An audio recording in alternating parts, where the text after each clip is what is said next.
அதிகாரம் 34.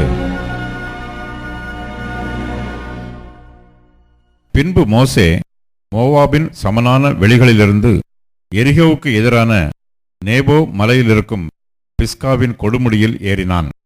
அப்பொழுது கர்த்தர் அவனுக்கு தான் மட்டுமுள்ள கீலேயாத் தேசம் அனைத்தையும், நப்தலி தேசம் அனைத்தையும், எப்ராயிம் மனாசே என்பவர்களின் தேசத்தையும், கடைசி சமுத்திரம் வரைக்குமுள்ள யூதா தேசம் அனைத்தையும், தென்புறத்தையும், சோவார் வரைக்குமுள்ள பேரீச்ச மரங்களின் பட்டணம் என்னும் ஊர் முதற்கொண்டு எரிகோவின் பள்ளத்தாக்காகிய சமனான பூமியையும் காண்பித்தார்.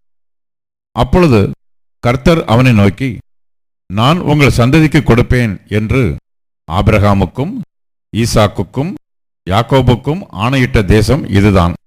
இதை உன் கண் காணும்படி செய்தேன்.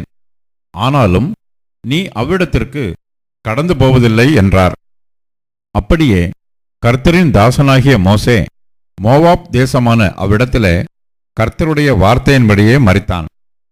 அவர் அவனை மோவாப் தேசத்திலுள்ள பெத்பேயோருக்கு எதிரான பள்ளத்தாக்கிலே அடக்கம் பண்ணினார்.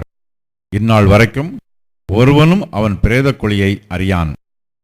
மோசே மரிக்கிறபோது 120 வயதாயிருந்தான். அவன் கண் இருள் அடையவும் இல்லை, அவன் பெலன் குறையவும் இல்லை.